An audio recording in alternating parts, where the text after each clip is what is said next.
बात से सहमत है कि पानी के बिना कुछ नहीं है।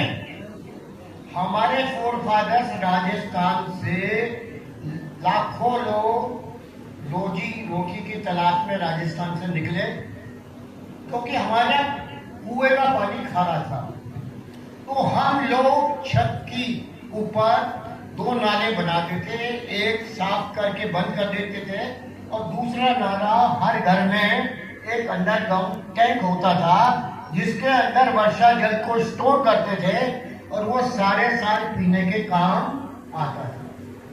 तो भाई साहब, बारिश आपकी यहाँ भी होती है नहीं होती? तो एक हमारे प्रधानमंत्री ने हर जिले में 75 तालाब बनाने का कार्य शुरू किया। हमने 2005 में एक नारा दिया था, खेत का पानी खेत में, गांव का पानी गांव में। अगर हर किसान अपने खेत में एक तालाब बना ले, देखिए बिना मेहनत कुछ नहीं मिलता।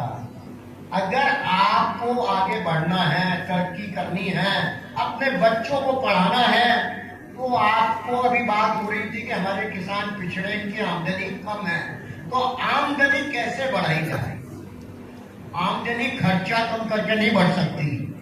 अगर नई तकनीक को अपनाएंगे तो खर्चा बढ़ेगा, लेकिन अगर आप 1 रुपया एक्स्ट्रा खर्च करें और उसके मुकाबले कम से कम आपको 5 रुपए ज्यादा मिले, तो ये नुकसान का, घाटे का सौदा नहीं है। तो पहली बात तो मैंने कही पानी की। हम सब जानते हैं कि ये ब्रह्मांड 5 तत्वों से बना है: जल, वायु, अग्नि, आकाश, पृथ्वी। इन सभी चीजों की कृषि में भी महत्ता है और हमारे शरीर में भी इनका असर होता है। आज क्लाइमेट चेंज हो रहा है। अब क्लाइमेट चेंज के लिए 2 बातें हो सकती हैं। एक तो आज एनवायरमेंट में कार्बन डाइऑक्साइड ज्यादा हो रहा है। जब हम बच्चे थे तो स्कूल में पढ़ाया जाता था, पेड़ ऑक्सीजन देते हैं, कार्बन डाइऑक्साइड छोड़ते हैं। तो हर इंसान, हमारे प्रधानमंत्री जी ने भी एक नारा दिया, एक पेड़ मां के नाम। तो हम सब लोग अपने खेत की मेड़ों के ऊपर एक तो खेत में मेड़ जरूर बनाए ताकि खेत में पानी इकट्ठा हो सके, और दूसरा जहां तक संभव हो मेड़ों पे पेड़ लगाने की कोशिश करें। सरकार की तरफ से भी अनुदान पे पेड़ मिलते हैं। तो ये 2 बातें क्लाइमेट चेंज, पानी बचाना और पेड़ लगाना। फिर आ जाती है हमारी धरती माता, पृथ्वी माता। आज अगर अच्छे स्वस्थ बच्चे को जन्म देना है तो माँ का स्वास्थ्य बहुत अच्छा होना चाहिए।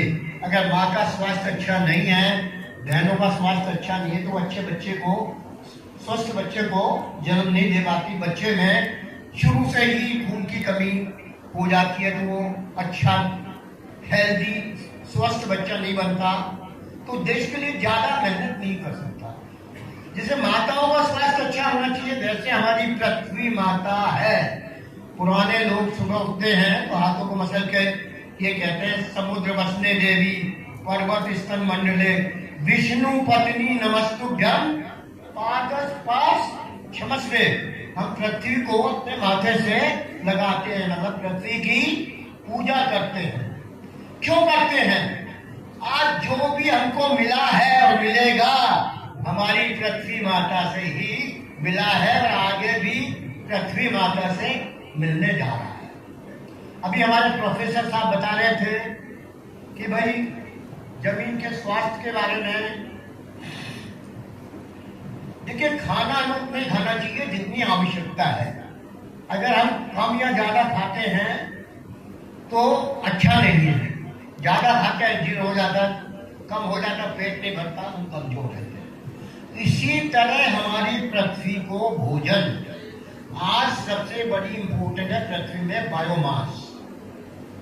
डॉक्टर साहब ठीक कह रहा हूं, बायोमास होना चाहिए। बायोमास कम होता जा रहा है, और बायोमास होता है जो खेत का वेस्ट होता है, या तो उसको उसमें डालने से या गोबर की खाद डालने से। आज इतने पशु नहीं है कि जितनी गोबर की खाद चाहिए उतनी गोबर की खाद मिल जाए। उसका एक उपाय है हरित खाद। मतलब आप धान की खेती करने के बाद आप खेत में हरित खाद, ढैंचा या जो भी आपके इलाके में हो, आप कहेंगे भी सारे खेत में लगाएंगे तो दूसरी फसल कैसे लेंगे, तो बारी बारी से थोड़े थोड़े खेत में हरित खाद लगाएंगे तो आपकी जमीन की उपजाऊ शक्ति बढ़ेगी।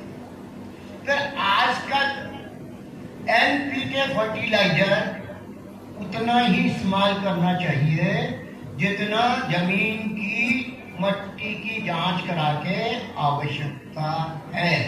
अगर उससे ज्यादा आप इस्तेमाल कर रहे हैं तो आप देश का भी पैसा बर्बाद कर रहे हैं और अपना भी पैसा बर्बाद। एनपीके के साथ साथ डॉक्टर ने बताया माइक्रो और मैक्रो न्यूट्रिएंट्स की भी महत्ता है, लेकिन उसको भी बिना जरूरत के इस्तेमाल नहीं करना है। मट्टी की जांच के हिसाब से ही उसको इस्तेमाल करना है। आजकल वैज्ञानिकों ने एक और नई खोज की है, माइक्रोबायल फर्टिलाइजर। उनका भी आप इस्तेमाल करें तो वो क्या करते हैं, माइक्रोबायल फर्टिलाइजर आपकी जड़ों को जमीन में ज्यादा अंदर तक ले जाते हैं, तो वो जड़ें ज्यादा अंदर तक जमीन से पोषक तत्व ग्रहण कर लेती हैं, तो उससे आपकी पैदावार बढ़ती है। तो ये पृथ्वी के लिए मैंने बात रखी। फिर बात आती है बीज की। मैं यहां कोई कंपनी की पब्लिसिटी करने नहीं आया। बीज जैसा बीज होगा वैसी पैदावार होगी। हमारे किसान कभी कभी बीज के ऊपर पैसा खर्च करने से बचते हैं, घर में बचा हुआ ग्रेन को ही ऐसे बीज इस्तेमाल करते हैं। जहां तक हो सके अच्छी क्वालिटी का हाइब्रिड सीड इस्तेमाल करें। अगर वो ट्रीटेड है तो बहुत अच्छा है, अगर ट्रीटेड नहीं है तो भारत सरकार ने एक आंदोलन चलाया है, पोलियो, हर बच्चे को पोलियो का टीका। तो उसी लाइन पर हम कह रहे हैं हर बीज को सुरक्षा का टीका लगा के आप बोएंगे तो जो कुछ बीज उगने से रह जाते हैं या मर जाते हैं वो आपके बीज भी उगेंगे। अगर ज्यादा आपके पौधे होंगे तो आपकी ज्यादा पैदावार। जब हरी भरी खेती होती है तो बिना बुलाए मेहमान भी आ जाते हैं। हम बुलाए हुए मेहमान हैं, बिना बुलाए मेहमान नहीं। बिना बुलाए मेहमान कौन है? खरपतवार। जो आप जमीन में भोजन पानी देते हैं उसका एक बड़ा हिस्सा ये बिना बुलाए मेहमान खा जाते हैं। तो उचित है या इनको रोकना चाहिए बिना बुलाए मेहमान। आज इनके लिए बहुत प्रकार के खरपतवार नाशक आ गए हैं और हर खेत के लिए एक खरपतवार नाशक नहीं है। कृषि विभाग है, कृषि विज्ञान केंद्र है, कंपनी के लोग हैं। आप सोच समझकर कि आपके खेत में कौन से वीड की समस्या है उसी हिसाब से वीडिसाइड का इस्तेमाल करें। जैसे एक वीड है मोथा जो आज तक नहीं मरा किसी से, आप लोग निकालते हैं हाथ से खुरपी से, फिर वो जम जाता है। हमारे देसी भाषा में किसान लोग उसको रावण का सिर भी कहते हैं। लेकिन हमने जापान की कंपनी से सहयोग करके एक प्रोडक्ट सैम्प्रा हमने दिया है जो उस मोथे को कंट्रोल करता है। एक्सक्यूज मी, गाड़ी नंबर यूपी सरकार 2813-20 पे कहीं एम्बुलेंस को रोकी हुई है, उसमें महिलाएं हैं, मेरी आवाज को कहे तत्काल उसको साइड में लगा दें। बस मैं 2 मिनट में अपनी बात समाप्त करूंगा।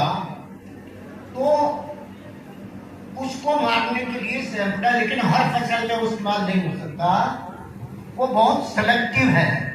वो गन्ने की फसल में, मक्का की फसल में या जो फसल रिकमेंडेड है उसमें इस्तेमाल करें।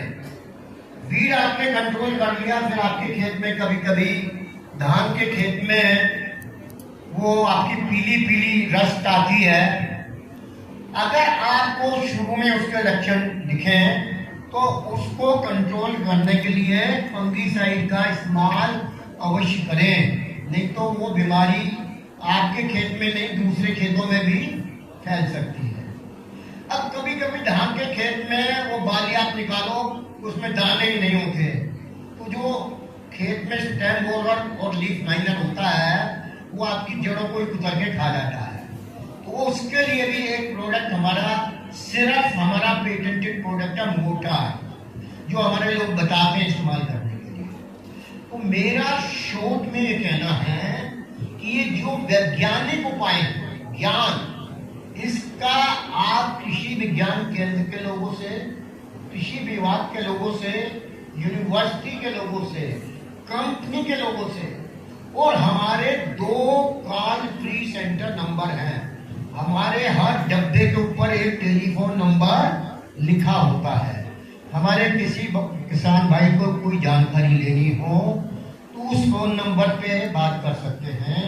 अगर समस्या समझ नहीं आए तो वीडियो खींच के भी अपलोड कर सकते हैं। हमारी अपनी वेबसाइट है धानुका www.को, उस पर भी बहुत सारी जानकारी है। तो आगे बढ़ने के लिए मेरी लास्ट बात, पिछड़ेपन को दूर करने के लिए आपको ही मेहनत करनी पड़ेगी, कोई दूसरा आपकी मेहनत करने वाला नहीं है। बुरा मत मानना, हम आपको ज्ञान देने में सपोर्ट कर सकते हैं, मदद कर सकते हैं, आपके इलाके में प्रदर्शन करके दिखा सकते हैं, लेकिन उसको अपनाना आपको होगा। एक खेत पे अगर प्रदर्शन लगता है तो हम चाहेंगे वो किसान भाई, अगर उनको अच्छा लगता है तो अपने दूसरे किसान भाइयों को भी दिखाएं, उनको भी बताएं कि ये चीज मैंने इस्तेमाल की, ये अच्छी है। और लास्ट बात, आज बाजारों में नकली का बड़ा बोलबाला है, नकली बीज, नकली खाद, नकली पेस्टिसाइड। उससे बचने के लिए क्या करें? उससे हमारे किसान भाइयों का सबसे बड़ा नुकसान हो रहा है देश में। नकली से बचने का तरीका है, जो भी सामान खरीदें बिल से खरीदें। क्या मैंने कहा?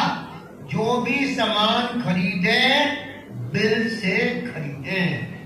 और जितनी भी अच्छी कंपनियां हैं सबके हर डब्बे पे QR कोड लिखा है। QR नंबर होता है, टेढ़ी मेढ़ी सी लाइनें, अगर आप उसको स्मार्टफोन से स्कैन करेंगे तो आपको पता लग जाएगा असली है या नकली, और उस कंपनी की वेबसाइट खुल जाएगी आपके पास। तो उस प्रोडक्ट के बारे में, उस क्रॉप के बारे में आपको बहुत सारी जानकारी मिलेगी। तो अगर आप जानकारी लेके खेती करेंगे तो आपकी आमदनी, मैं गारंटी से कह सकता हूं, जो हमारे प्रधानमंत्री जी का सपना है कि किसानों की आमदनी दुगनी हो, वो जरूर पूरा होगा, जरूर पूरा होगा, जरूर पूरा होगा। जय हिंद, जय भारत, भारत माता की, भारत माता की, भारत माता की। बहुत बहुत धन्यवाद, आपने मेरी बात को ध्यान से सुना, बहुत बहुत धन्यवाद।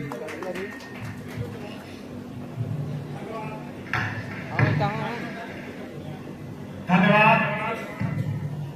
अम्बेडकर महोदय कृपया अपना पावर पॉइंट प्रेजेंटेशन ऑन करें।